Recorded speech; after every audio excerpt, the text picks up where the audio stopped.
Assalamualaikum, salam Malaysia Madani buat semua penonton Bernama TV, khususnya penonton Ruang Bicara. Malam ini bersama saya Hilman Jamil yang akan membicarakan topik yang cukup dengan diri kita sekarang ini, di mana suhu panas yang kita rasai setiap hari dan mengapa ia berlaku dan bagaimana kajian boleh dilakukan terhadapnya. Dan ini saya kongsikan juga di awal siaran ini, dunia telah pun mencatatkan suhu paling panas pernah direkodkan di seluruh dunia pada Isnin 3 Julai yang lepas, dan ini diperolehi melalui data daripada Pusat Ramalan Alam Sekitar Kebangsaan Amerika Syarikat, iaitu purata suhu global mencecah 17.01 darjah Celsius, dan ia melepasi rekod yang pernah dicatatkan juga tertinggi iaitu pada Ogos 2016 iaitu sebanyak 16.92 darjah Celsius ketika gelombang panas melanda seluruh dunia. Jadi berikutan peristiwa-peristiwa ini perlunya kajian kita lakukan untuk mengatasi bagaimana kita boleh bersedia untuk menghadapi sebarang perubahan suhu. Dan tentunya Ruang Bicara malam ini juga akan mengupas topik yang juga bersangkutan dengan suhu dunia ini, iaitu topik kita penyelidikan musim sejuk di Antartika. Dan saya bersama dua tetamu hebat yang cukup arif dalam bidang masing-masing. Di sebelah kiri saya, Tan Sri Dr. Salih Muhammad Noor, Ahli Lembaga Pemegang Amanah Yayasan Pendidikan Sultan Mizan YPASM. Assalamualaikum Tan Sri, selamat datang. Waalaikumsalam. Terima kasih. Bukan kali pertama di Bernama kan? Tidak. Dah selalu ya Tan Sri. Baik. Selalu tidak lah. Pernahlah di Bernama ya. Baik, dan di sebelah Tan Sri juga adalah Profesor Madya Dr. Siti Aisyah Alias, Pengarah Pusat Pendidikan Antartika Kebangsaan NARC yang cukup berpengalaman bila bicara soal Arktik dan juga Antartika. Assalamualaikum Prof. Selamat datang.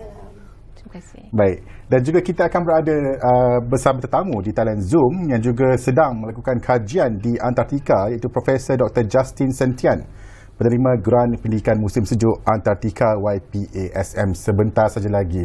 Prof, apa khabar Prof? Bagus. Bagus, sihat di sana. Juga. Bagaimana dengan waktu di sana sekarang ini? Di Malaysia 9:02 malam. Jam 10 pagi. 10 pagi. Baik, kita akan bersama Prof sebentar lagi. Baik, kita akan buka mukadimah perbincangan kita malam ini, Tan Sri. Mungkin ramai rakyat Malaysia ingin tahu apa sebenarnya fungsi Yayasan Pendidikan Antartika Sultan Mizan ini. Terima kasih, Saudara Hilman. Yayasan Antartika, Penyelidikan Antartika Sultan Mizan telah ditubuhkan untuk mengambil alih program Akademi Sains Malaysia yang telah mula menjalankan penyelidikan di Antartika, di mana saya dilantik sebagai ketua pasukan pada masa itu. Memandangkan kepentingan Antartika dalam aspek bukan hanya climate change atau perubahan iklim, tetapi aspek-aspek lain, kerajaan telah menubuhkan Yayasan Penyelidikan Antartika Sultan Mizan. Kenapa dinamakan Sultan Mizan? Ya? Sultan Mizan pada masa itu adalah Yang Liputan Agung, dan Beliau Yang Maha Mulia Sri Paduka Baginda Yang Liputan Agung adalah head of state, ketua negara yang pertama melawat Antartika. Prince Charles sebelum dia menjadi king, raja, pernah melawat, tapi dia bukan head of state. Betul. Oleh yang demikian, Yayasan Antartika, Penyelidikan Antartika Sultan Mizan dinamakan Sultan Mizan. Dan kita telah mula mengatur penyelidikan secara teratur dengan program-program dengan sumbangan dana Kerajaan Persekutuan dan juga Kerajaan Negeri Terengganu, bersama sumbangan-sumbangan beberapa universiti yang ada kaitan dengan Antartika, di mana mereka para penyelidik para profesor mereka ada menjalankan pendidikan Antartika. Ya. Jadi ada kriteria yang ditentukan oleh pihak YPSM sendiri untuk memilih pendidikan yang mana yang harus dilakukan di Antartika ini. Kita ada satu jawatan kuasa. Pada awalnya diteraju oleh Yang Berbahagia Datuk Azizan. Dia apa yang saya sebut the Malaysian Antarctica Man. Dia boleh katakan melawat Antartika tiap-tiap tahun. Dan berpuluh kali dia pergi melawat Antartika. Dan dia juga menerajui jawatan kuasa untuk meneliti apa bentuk penyelidikan, apa topik-topik yang penting yang harus dilaksana dan diberi dana sokongan untuk para saintis Malaysia menjalankan penyelidikan. Dan saya difahamkan Tan Sri, ketika ini terdapat seorang penyelidik negara yang sedang menjalankan pendidikan di Antartika pada musim sejuk atau overwinter di Antartika. Mungkin penyelidik ini dijangka akan terus berada di sana sehingga bulan September dan dikabarkan melengkapkan tempoh 6 bulan overwinter di Antartika. Boleh Tan Sri terangkan sebenarnya apa program ini? Adakah untuk menyelidik sahaja atau bagaimana? Ini sebenarnya cadangan saya di majlis YPSM. Sebab pada bila belum tu pernah. cadangan tu bila? Tahun lepas. Tahun lepas dan dilaksanakan sekarang, alhamdulillah. Dan majlis telah meluluskan. Tujuan saya, tujuan YPSM adalah untuk menghantar seorang saintis ke Antartika pada musim sejuk, winter. Di mana pertengahan winter memang 24 jam gelap. Sungguh pun duduk dalam kemah semua tu adalah lampu, tapi luar 100% gelap, black. Maaf mencela Tan Sri, biasanya pertengahan winter ni bulan berapa? Bulan pada masa itu bulan berubah setiap tahun ya? no, tidak. Oh tidak. Bulan Jun kan? No, bulan Jun ya. Pertengahan Jun ke Disember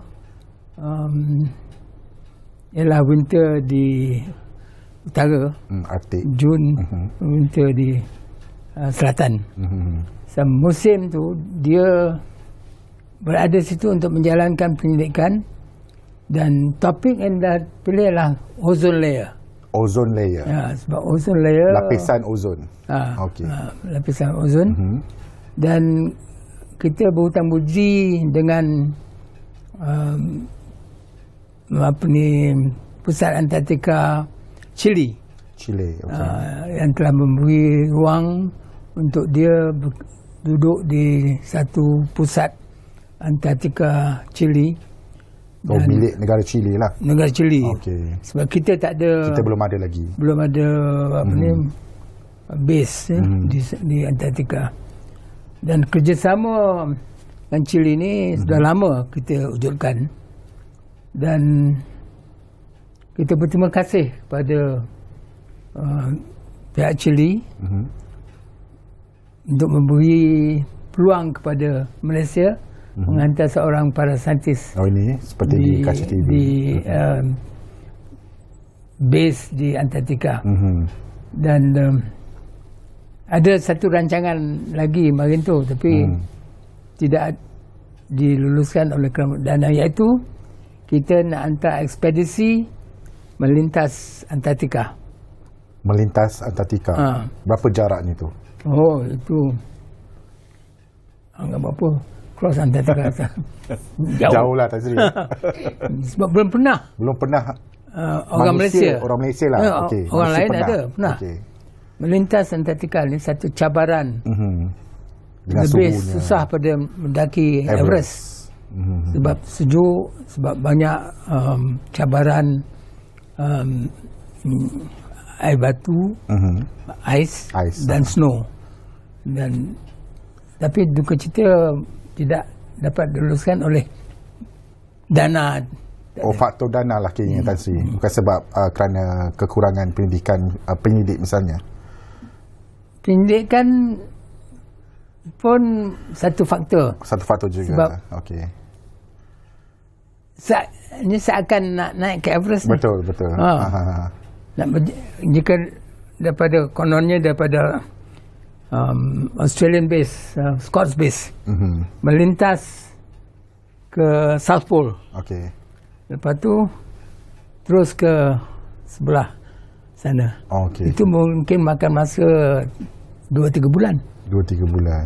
Okey. Anggapan saya. Akan dirancangkan ke depan nantilah, insya-Allah. Harapan saya ya. Okey. Tapi banyak cabaran lagi. InsyaAllah mungkin kalau Perdana Menteri mendengar harapan Tan Sri ini mungkin dapat diutarakan juga Pak Tan Sri. InsyaAllah untuk sebab ke depan ini. Ini cabaran kita anak-anak muda Malaysia. Betul, harus sahut cabaran ini. Mesti menggalakkan, negara mesti menggalakkan anak-anak Malaysia, anak-anak muda mencabar diri. Betul. Into the unknown yang kita tak ketahui. Dari segi mental strength, physical strength, kekuatan fizik, dan juga berpasukan. Nak jaga buat seorang tak beranilah. Dan pasukan sokongan ni Yang cukup. mesti betul. cukup. It's a team effort. InsyaAllah lah dengan sokongan Dr. Siti. Baik. Dia yang muda lagi. Saya tak boleh lagi lah.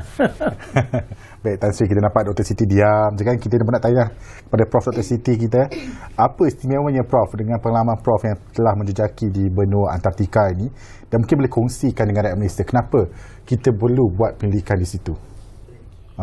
Okay, terima kasih Encik Hilmat. Okay, apa istimewanya benua Antartika ya? Selain daripada menjadi benua yang kelima terbesar di dunia, benua Antartika memang tidak pernah ada pendudukan asal manusia dan juga bukan milik sesiapa. Ya. Dan benua Antartika ini boleh dianggap sebagai litmus ataupun penanda kepada perubahan iklim dunia. Okay. Saya rasa umum telah tahu berlakunya pemanasan global yang mana menyebabkan pencairan ais sama ada di kutub utara ataupun kutub selatan. Dan apa kesannya kepada Malaysia? Malaysia walaupun 10,000 kilometer jarak dia ke benua Antartika ataupun ke wilayah Arktik, jauh kan, tetapi ada potensi untuk menghadapi kesan ancaman pencairan air tersebut. Sebab Malaysia merupakan negara maritim yang mempunyai panjang pantai sepanjang 4,800 km. Panjang Okay. Dan kita tahu juga punca pemanasan global ni adalah aktiviti manusia di hemisfera tengah. Malaysia pun termasuklah dalam hemisfera tengah. Tetapi aktiviti tersebut bukan hanya kekal di hemisfera tengah, dia boleh dibawa ke utara, kutub selatan melalui edaran air dan angin. Ya. So oleh itu adalah amat penting bagi negara kita memberi sokongan kepada penyelidik Malaysia, saintis Malaysia untuk menjalankan kajian sama ada di benua tersebut atau membawa sumber-sumber yang boleh dibawa ke Malaysia untuk dijalankan eksperimen di dalam makmal untuk memahami bagaimana kesan perubahan global tersebut kepada benua itu dan juga kepada organisma yang ada di situ. Ya, itu sebabnya Malaysia mesti terlibat secara aktif dari segi dan kajian. tentunya ramai yang ingin tahu apa sebenarnya pendidikan yang kita akan lakukan di Antartika ni, Prof. Maksudnya adakah kita akan ambil sampel ais itu ke atau bagaimana? Dua-dua. Sama ada macam Prof Justin, dia berada di sana untuk mendapatkan bacaan sepanjang masa untuk halocarbon, ozon, ya. Tetapi macam saya microbiologist ataupun mycologist, pengkaji kulat. Okey. So saya telah bukan saya saja, ramai penyelidik Malaysia telah diberi permit untuk membawa balik sampel ke Malaysia. Bila tu, Prof, kalau boleh kongsikan? Penglibatan kami dengan projek Antartika dan juga Arktik bermula pada tahun 2002. Ya, 2002. Semenjak 2002, 2004, 2007 banyak ekspedisi yang Malaysian saintis telah jalankan. Bukan saya saja, ramai. Dan daripada banyak universiti, Universiti Putra Malaysia, Universiti Sains, banyak. Dan dari segi microbiologist, kami bawa sampel tersebut, asingkan microbes yang boleh diasingkan daripada sampel, dan kami buat uji kaji adaptasi dan juga respon organisma tersebut terhadap peningkatan suhu dan juga UV di dalam makmal. Okey. Itu kajian yang telah dilakukan setakat inilah. Dan ini juga memberi faktor kepada pemanasan global ke Prof untuk kajian itu? Kajian itu bukan berfaktor, tapi kami cuba menjadikan organisma tersebut sebagai penunjuk biologi. Penunjuk biologi bagaimana tahap mereka bertindak balas ataupun beradaptasi terhadap perubahan cuaca tersebut. Cuaca, UV. Ya. Maksudnya dalam bahasa mudahnya, di suhu sejuk ni terdapat juga orang kata mikroorganisma ni macam kulat lah misalnya. Ya, kulat. Boleh membiak di situ dan bagaimana dia membiak. Itu yang kajian dilakukan. Ya. Baik.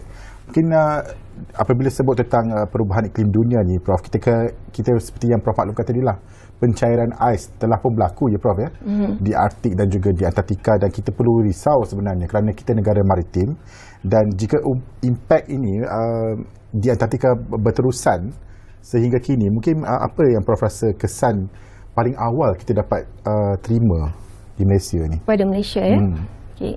Kita tahu peningkatan suhu global adalah akibat aktiviti manusia, dan juga apa yang kumpulan negara yang bersangkutan dengan perubahan iklim, iaitu IPCC, telah mengeluarkan data, iaitu 98% daripada peningkatan suhu dunia adalah disebabkan oleh kegiatan manusia. Kegiatan manusia dari segi pembakaran bahan api fosil dan juga pembebasan gas rumah hijau. Dan pembebasan gas rumah hijau ni juga adalah disebabkan oleh aktiviti penggunaan tanah yang berleluasa tanpa kawalan.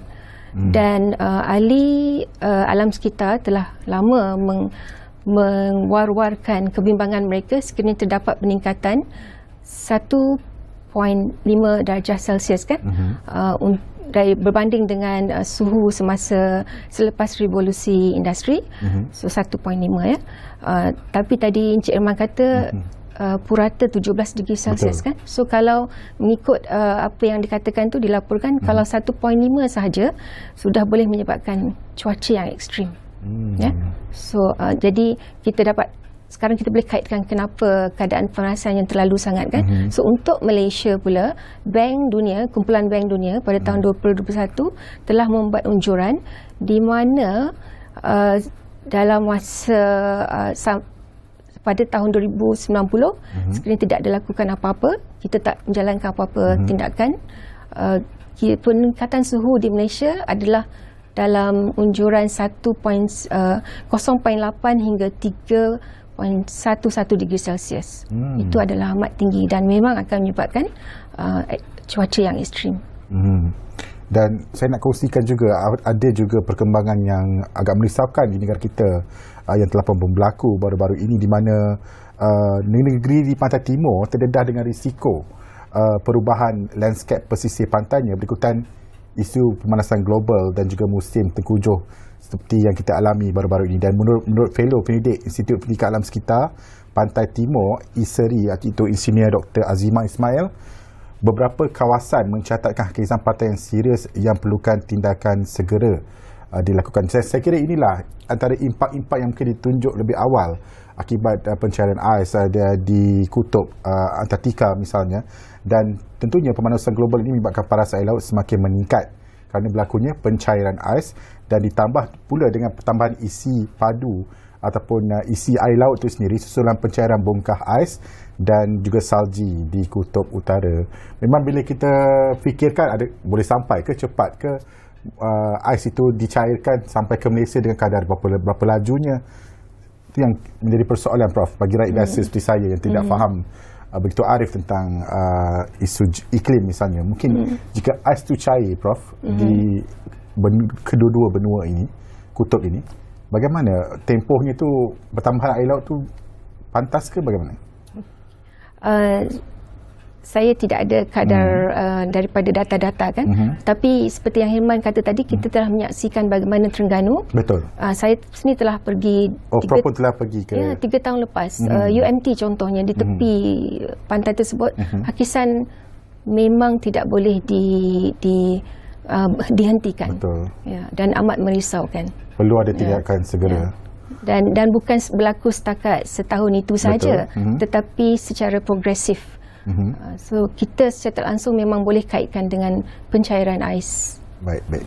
Nampaknya semakin seronok saya berbual dengan Tan Sri dan juga Prof untuk mengetahui tentang pendidikan musim sejuk di Antartika ini. Namun kita akan berhenti dahulu, rehat seketika, kembali selepas ini dalam Ruang Bicara. Teruskan bersama kami.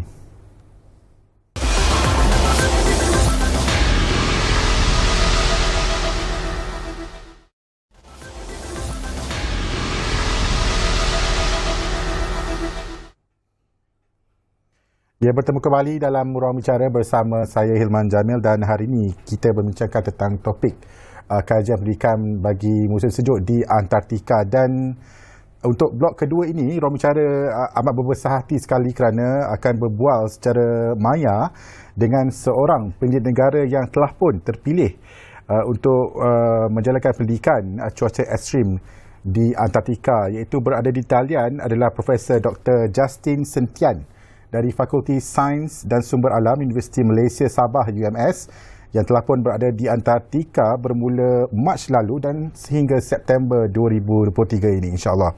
Dan mungkin saya nak kongsikan sedahulu sebelum saya berbicara langsung dengan Prof, di mana Prof Dr. Justin telah pun menerima geran pendidikan khas bernilai RM150,000 daripada Yayasan Penyelidikan Antartika Sultan Mizan YPASM, dan akan menjalankan kajian berkaitan perubahan iklim bertajuk variasi ozon.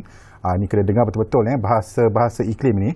Variasi ozon, troposfera dan halokarbon. Saya sendiri pun kurang arif apa agaknya. Kita akan nantikan perkembangannya dengan Prof Dr. Justin, iaitu di Semenanjung Antartika dalam keadaan cuaca melampau ketika berada di sana. Okey. Apa khabar Dr. Justin? Selamat malam. Selamat malam di Malaysia, selamat pagi di Antartika. Ya. Baru jam 10 pagi di Baru. Antartika. Prof, bagaimana di sana, sihat ya? Setelah berapa bulan berada di Antartika ni? Sihat-sihat sahaja. Sihat. Semuanya Baik. dengan lancar. Baik.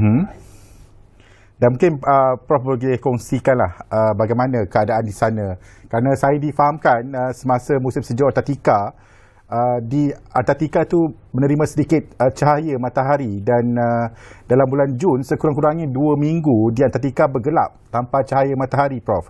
Mungkin Prof boleh kongsikan perasaan bagaimana melihat kali pertama fenomena alam sebegini, dan mungkin untuk menerangkan kepada rakyat Malaysia bagaimana perkara ini ataupun fenomena ini boleh berlaku.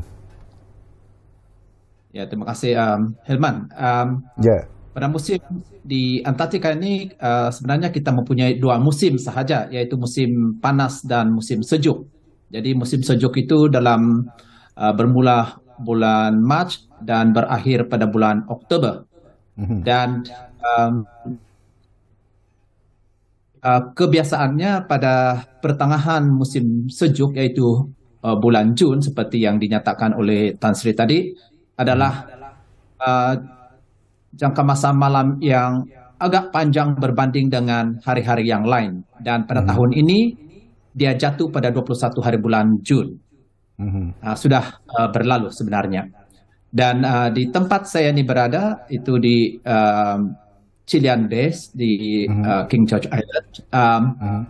Dia agak jauh dengan pusat Antartika sebenarnya. Jadi waktu malam itu tidaklah sepanjang 24 jam. Mungkin kalau bandingkan dengan di pusat, di tengah-tengah benua Antartika. Jadi di tempat saya ini, waktu siang pada 21 hari bulan Jun agak pendek, yaitu hanya dalam 2 jam sahaja. Ya.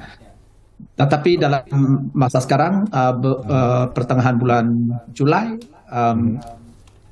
jangka masa siang itu beransur panjang.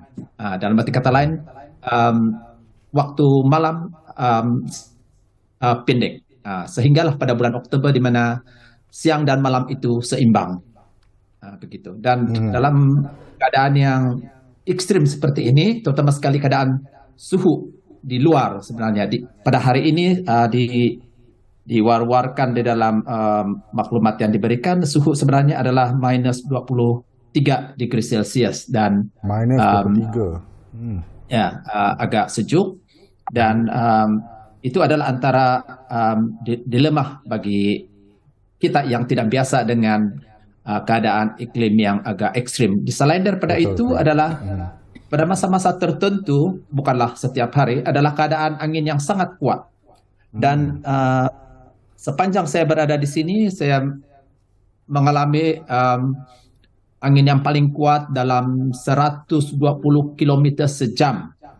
Laju tu. Dan sangat laju. Dan dalam keadaan ini semua base ini ditutup di luar dan tidak dibenarkan keluar. Kita berada dalam alert merah. Maksudnya semua aktiviti di luar dihentikan dan mesti semuanya berada di dalam bangunan. Dan yang ketiga adalah snowstorm. Dalam angin yang kuat kita juga mengalami ribut salji. Snowstorm. Dan ini sebenarnya yang juga menyukarkan aktiviti-aktiviti kita di luar. Jadi suhu yang sejuk, snowstorm, dan angin yang kuat adalah antara kombinasi-kombinasi yang biasa berlaku di kawasan ini. Dan ini sebenarnya seringkali berlaku dalam pertengahan musim sejuk, terutama sekali pada bulan Jun. Sekarang ini musim Julai agak kurang sedikit, cuma keadaan suhu yang agak ekstrim lagi. Baik Prof, tentunya rakyat Malaysia ingin tahu apa sebenarnya Prof buat di Antartika ni, kajian apa yang dibuat ini, dan seperti yang saya maklumkan tadi, kajian Prof adalah berkaitan dengan variasi ozon, troposfera dan halokarbon. Mungkin Prof boleh jelaskan dalam bahasa mudahnya apa kajian yang dilakukan di sana, Prof? Okey, sebenarnya ada mungkin untuk lebih senang kita memahami, mungkin saya nyatakan ada 3 kata kunci yang paling senang kita dalam kajian saya ini, yaitu pertama adalah gas ozon permukaan, maksudnya tropospheric ozone. Yang kedua adalah halokarbon, contohnya bromokarbon dan sebagainya. Dan yang ketiga itu adalah perubahan iklim. Okey, jadi kajian saya ini adalah tertumpu kepada semua ini, tetapi buat masa ini saya memfokuskan kepada pengukuran variasi ozon permukaan pada musim sejuk di sini. Sebab ada kajian sebelum ini yang menyatakan bahawa kepekatan ozon permukaan ini berbeza pada musim panas dan musim sejuk. Biasanya pada musim sejuk concentration ataupun kepekatan ozon permukaan ini adalah lebih tinggi berbanding dengan musim panas. Jadi implikasinya adalah kalau ozon di permukaan ini tinggi pada musim sejuk, ada 2 persoalan di sini. Yang pertama, apa yang menyebabkan ozon ini tinggi pada musim sejuk? Dan yang kedua, ozon ini sebenarnya adalah selain daripada dia bahan pencemar, dia juga adalah gas rumah hijau yang boleh menyumbang kepada pemanasan bumi. Jadi, ozon yang diukur pada musim sejuk ini, kita akan melihat variasinya dan kita bandingkan dengan musim panas. Kita tengok sejauh manakah hipotesis itu betulkah atau tidak yang ozon pada musim itu adalah tinggi ataupun tidak. Dan persoalan seterusnya adalah apa yang menyebabkan ozon ini berbeza-beza? Kenapa tidak seragam sepanjang tahun? Salah satu argumen oleh kebanyakan saintis adalah mesti ada puncak lain yang boleh menyebabkan ozon ini berubah.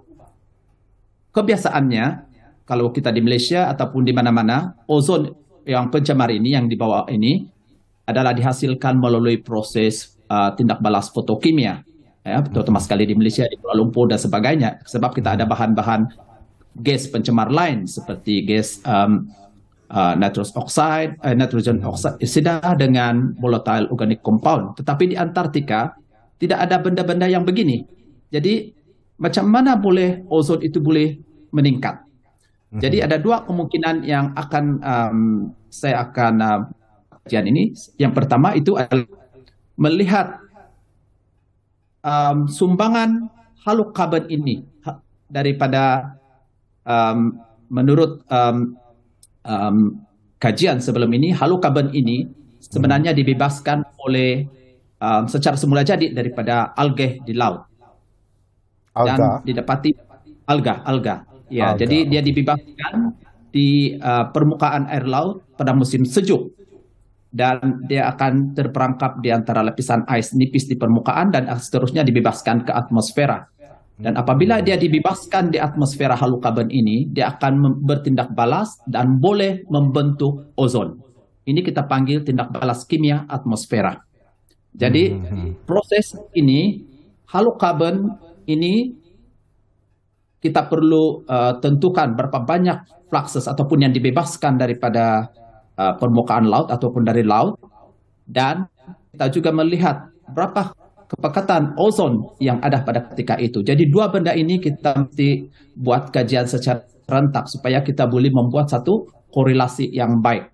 Betulkah ozon ini berpunca daripada pembebasan halokarbon ataupun tidak?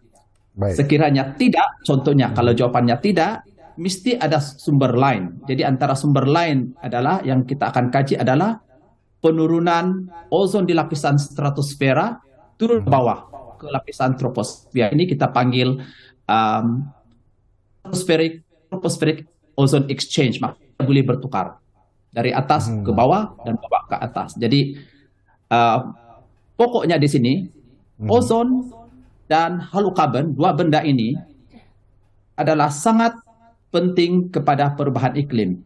Kerana kedua-dua ini, ozon dan halokarbon, contohnya bromokarbon, adalah sangat sensitif kepada perubahan iklim. Maksudnya sekiranya ada sedikit saja berlaku kepada perubahan iklim, panas, contohnya pemanasan bumi, tindak balas kimia itu akan lebih cepat dan contohnya ozon akan lebih banyak dihasilkan, ataupun halokarbon itu akan lebih banyak akan terbebas.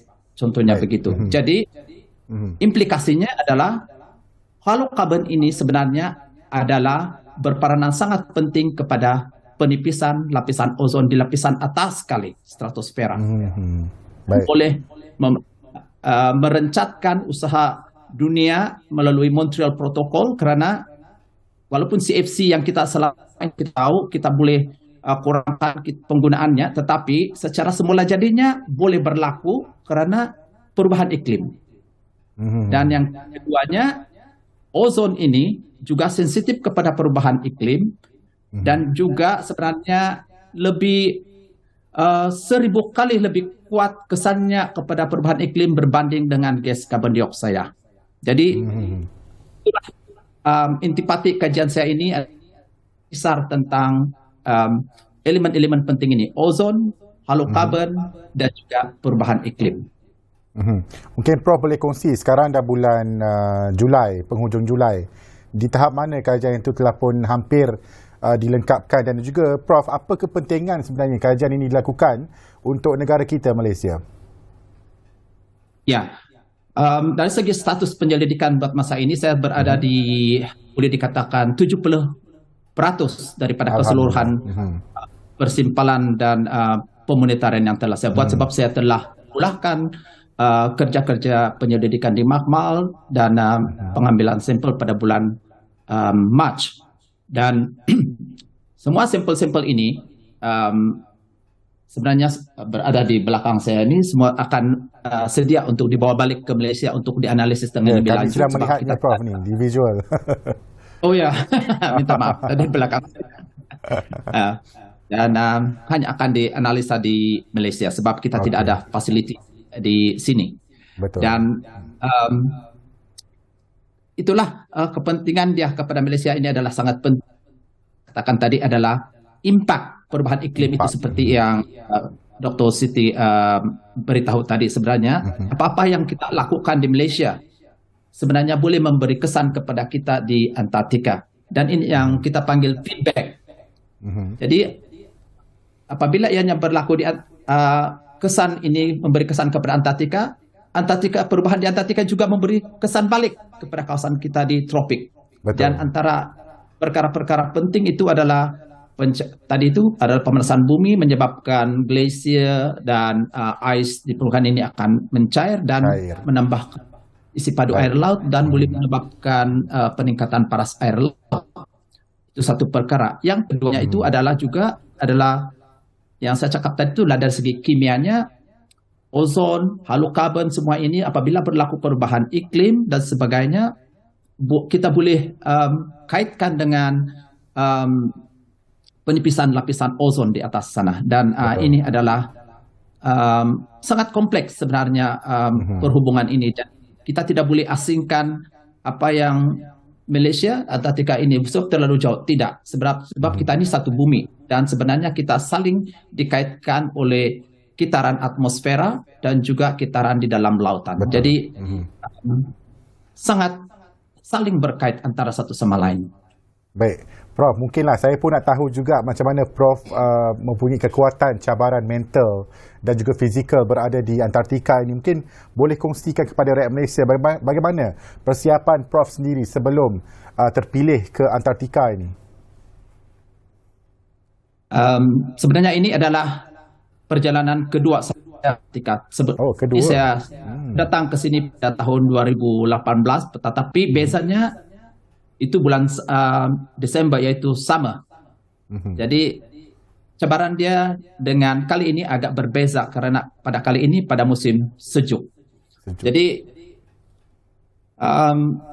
dari segi persediaan tidaklah sesulit seperti yang pertama kali, sebab kita tidak tahu apa yang akan kita buat. Cumanya adalah persediaan dari segi mental, sebab apa yang saya alami sekarang ini, segala-galanya di luar itu adalah bagi kita yang dari tropik, segala-galanya ekstrim. Sebab kita tidak biasa dengan keadaan yang terlalu sejuk, angin kuat, dan tak boleh keluar, tak boleh kemana-mana.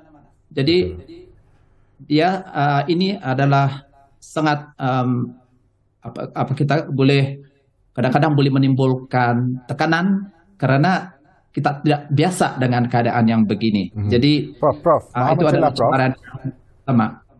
Prof, maaf mencelah, saya nak tanya, kalau keadaan pendidikan di sana, masih ada ke pendidik lain dari negara lain juga melakukan perkara sama? Maksudnya ada kawan-kawan pendidik yang lain? Ataupun Prof seorang saja sekarang ni?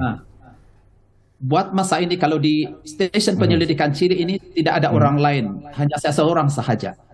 Yang buat penyelidikan pada ini. Sebab biasanya stesen ini ditutup pada musim winter. Dan tentunya Prof mungkin ada juga menghubungi keluarga di Malaysia. Bagaimana dari segi talian seperti yang kita sedang berbual sekarang ni? Maksudnya talian tu masih boleh dihubungi di seluruh dunia? Ini adalah satelit ya? Dunia luar sebenarnya tidak menjadi masalah di sini, sebab di kawasan di sini sebenarnya dijaga oleh Navy Chile, dan kita mempunyai sistem telekomunikasi yang cukup baik, dan kita boleh berkomunikasi dengan sangat efisien, dan boleh dikatakan komunikasi dengan keluarga, kawan-kawan dan rekan-rekan di Malaysia sebenarnya kita boleh lakukan bila-bila masa. Tidak ada sempadan. Baik, Prof, saya nak buka ruang. Saya nak buka ruang dekat Tan Sri dan juga Prof Aisyah, mungkin nak berborak atau bertaingan apa saja kita dengan Prof Justin. Silakan Tan Sri atau Prof. Kita harap Prof bila Prof balik nanti akan dapat berkongsi pengalaman ini dengan rakyat Malaysia, dengan roadshow, pergi ke universiti-universiti, sekolah-sekolah, dan berkongsi pengalaman Prof yang mana saya anggap sangat istimewa dan unik, dan juga dibukukan untuk sejarah. Tahniah, Prof.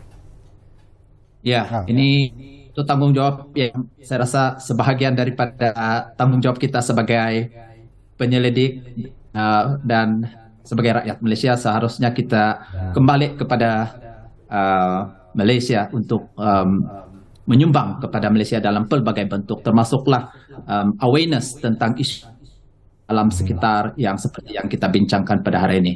Terima kasih Tan Sri. Sebagai Malaysian yang pertama, we are very proud of you. Mungkin tercatat dalam Malaysia Book of Record, insyaAllah ya Prof. Tan Sri. Ya. Prof ada apa-apa nak bersuara, bertegur ataupun? Prof Justin, saya hanya ingin mengucapkan tahniah. Saya faham sebab saya pernah berada di situasi tersebut walaupun bukan selama 6 bulan, tapi memang mencabar. Tahniah saya ucapkan.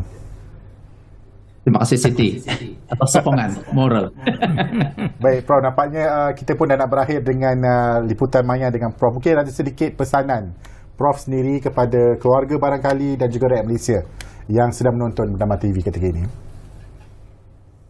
Ya, Hilman, terima kasih atas ruang ini. Pertama kali saya ingin mengucapkan terima kasih kepada Kerajaan Malaysia, YPSM dan Kerajaan Negeri Sabah, Universiti Malaysia Sabah, dan juga keluarga saya yang berada di Sabah dan rakan-rakan di mana-mana sahaja, kerana sokongan, doa dan segala bentuk sokongan sebelum semasa, saya ucapkan terima kasih setinggi-tingginya daripada saya.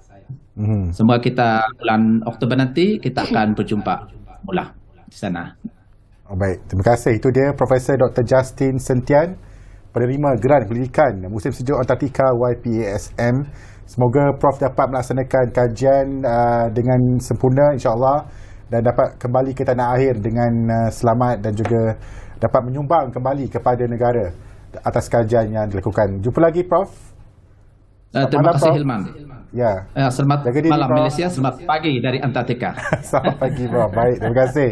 Itu dia Profesor Dr. Justin Sentian, penerima Geran Pendidikan Musim Sejuk Antartika YPASM, bukan calang-calang individu yang terpilih untuk menerima geran ini kerana kajian yang dilakukan juga akan memanfaatkan rakyat Malaysia khususnya dalam isu berkaitan dengan perubahan iklim dan sebagainya.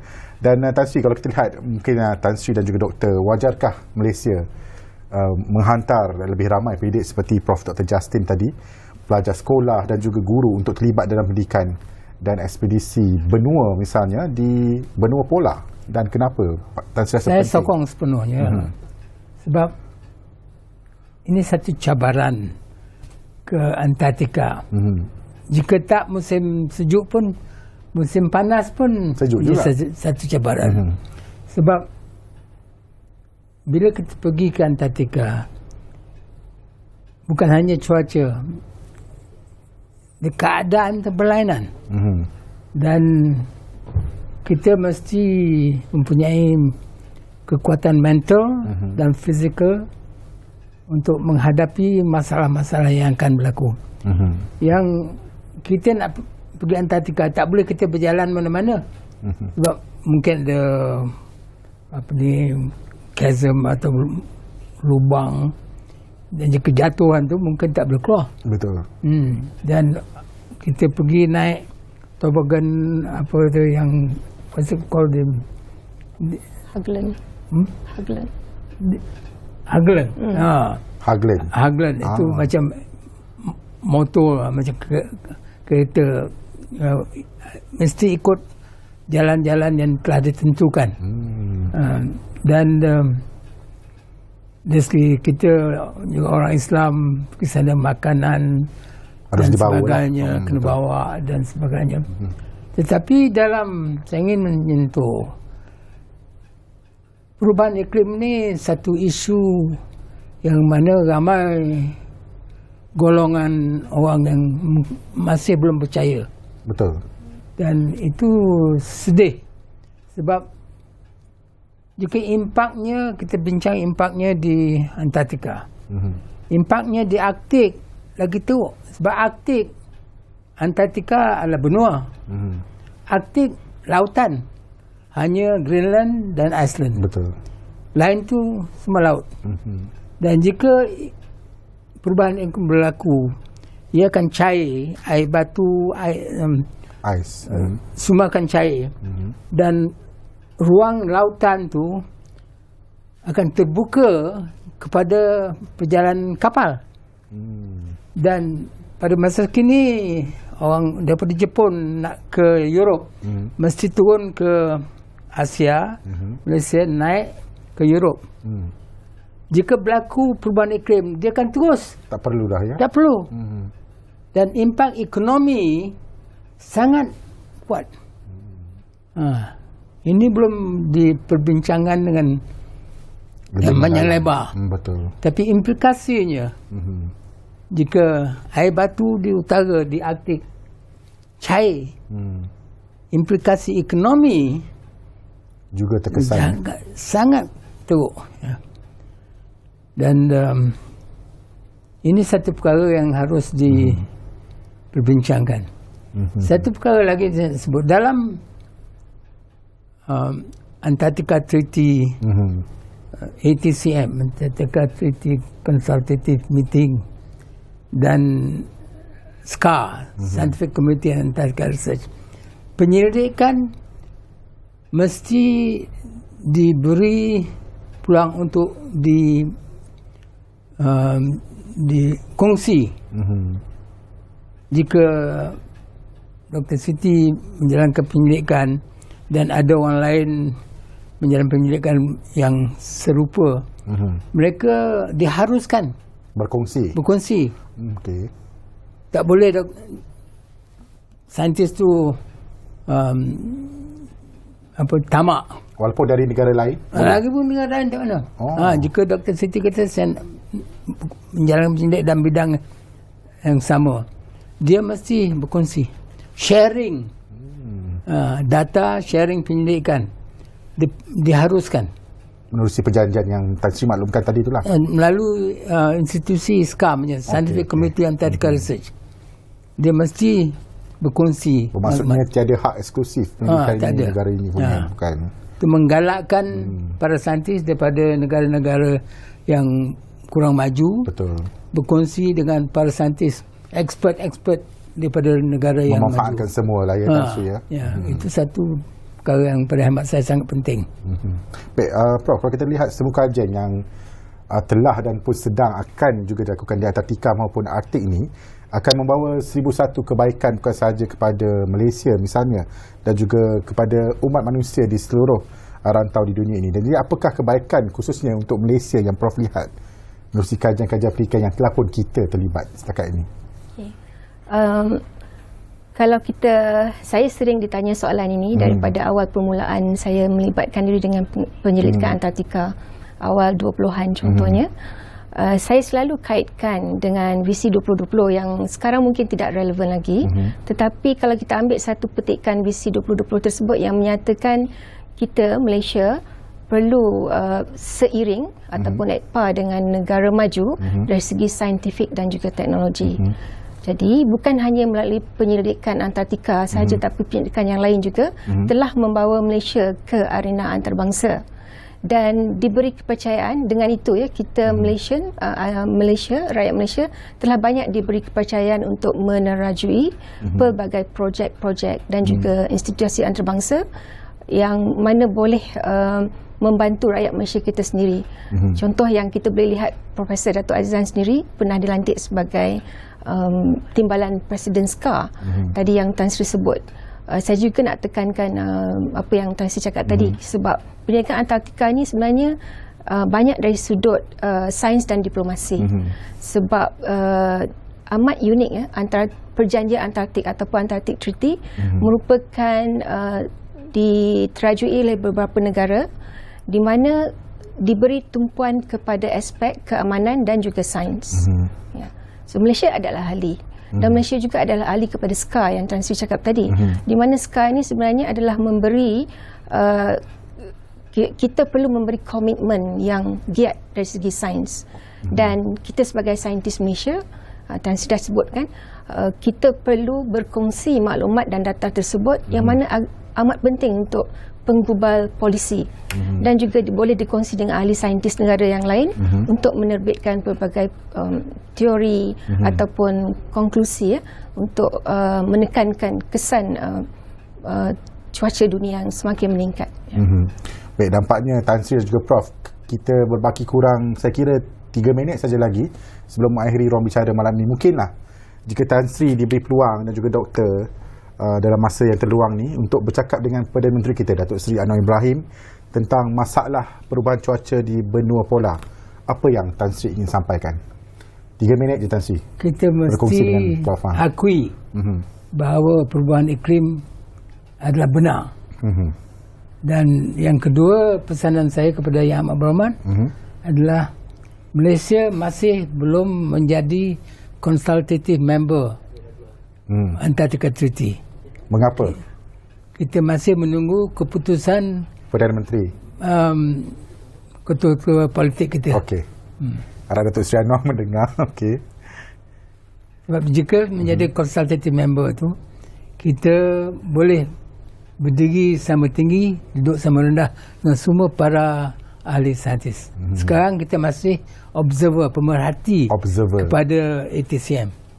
Okey, menarik juga untuk kita ketahui kemaskininya nanti. Prof, sedikit mungkin kepada Datuk Seri Anwar. Soalan yang mencabar, itu yang menarik. Okey. Saya ingin menyuarakan kepentingan hutan hujan tropika kita yang perlu dilindungi, sebab hutan hujan tropika kita merupakan antara yang paling tua di dunia, lagi tua daripada Amazon. Dan akibat aktiviti penyahutanan yang tidak terkawal, itu juga membimbangkan. Ya, kita kehilangan harta benda, ringgit dan juga nyawa. Dan oleh itu saya rasa negara kita, Malaysia, perlu memberi penekanan dan juga mengimplementasikan segala enactment yang berkaitan dengan penyalahgunaan penyahutanan tersebut. Sebab ada kaitan dengan perubahan cuaca dunia juga. Baik.